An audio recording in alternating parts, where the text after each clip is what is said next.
मध्य प्रदेश के पेशाब कांड के बाद बहन जी ने जो 2 ट्वीट किए थे उस पर राजनीति गरमाई हुई है। मध्य प्रदेश की जो शिवराज सिंह की सरकार है वो अभी एक्शन मोड पे दिख रही है।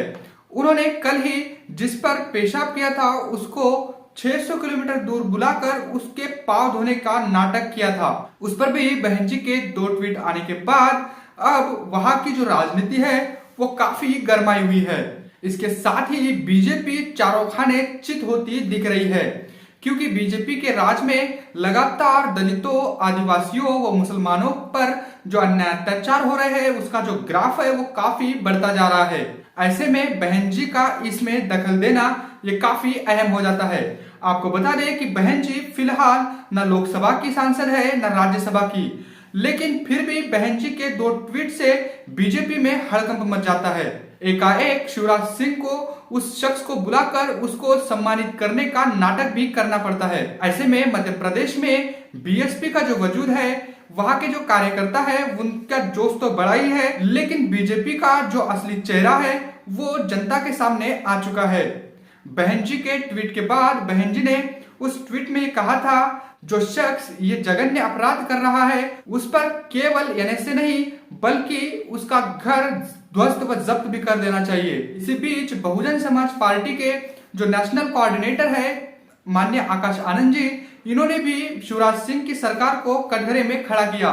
उन्होंने भी अपने आधिकारिक ट्विटर हैंडल से ट्वीट करते हुए लिखा कि मध्य प्रदेश में एक गरीब आदिवासी लड़के पर पेशाब करने का बेहद अमानवीय और घिनौनी वीडियो सामने आया है। ये घटना एमपी की कानून व्यवस्था का हाल बयां करती है, जहां कमजोरों की कोई सुनवाई नहीं। आरोपी व्यक्ति को तत्काल गिरफ्तार कर सख्त से सख्त कार्रवाई की जाए और पीड़ित को स्वस्थ जांच और संरक्षण प्रदान किया जाए।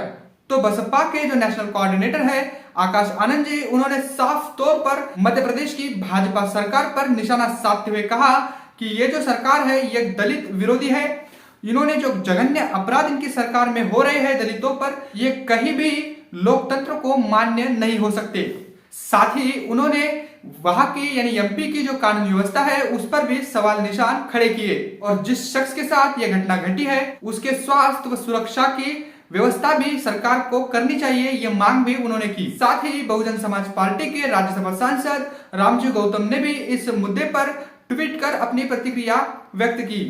उन्होंने अपने आधिकारिक ट्विटर हैंडल से ट्वीट करते हुए लिखा, नागनाथ और साफनाथ ने दलित और आदिवासियों को लंबे समय से डसा है, जिससे वंचितों में ताकत नहीं। एमपी में आदिवासी महिला को जलाकर मार दिया, नीमच में आदिवासी को ट्रक में बांधकर खींचकर मार दिया, शिवनी में आदिवासियों को घर से खींचकर पीट पीट कर मार दिया। अब आपके पैर धुलने से कुछ नहीं होने वाला। यानी रामजी गौतम ने साफ तौर पर जो अन्याय अत्याचार बहुजन समाज पर हो रहे हैं उसका जिक्र करते हुए कहा कि ये दोनों ही पार्टियां यानी नागनाथ और साफनाथ है, ये दोनों ही डसने का काम करती है और लगातार यह आदिवासी समाज को, बहुजन समाज को व दलित समाज को डसते आ रहे हैं, जिसकी वजह से यह समाज अब कमजोर महसूस कर रहा है। लेकिन बीजेपी इस वक्त जो काम कर रही है उससे इनका पाप धुलने वाला नहीं है। यानी शिवराज सिंह ने जो पैर उस शख्स के धोए हैं तो उससे इनके पाप धुलने वाले नहीं है, ऐसा रामजी गौतम ने कहा।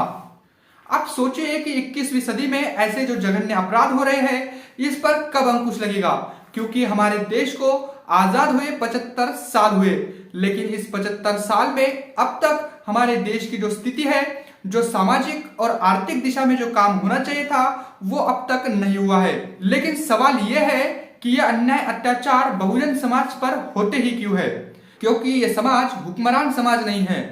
क्योंकि जो समाज हुक्मरान होता है उस पर अन्याय अत्याचार नहीं होते हैं। क्या केवल शिवराज सिंह द्वारा उस शख्स के पैर धोने से इनके पाप धुल जाएंगे, या आने वाले विधानसभा का चुनाव हो या लोकसभा का चुनाव हो, इसमें क्या मध्य प्रदेश की जनता बीजेपी को सबक सिखा पाएगी?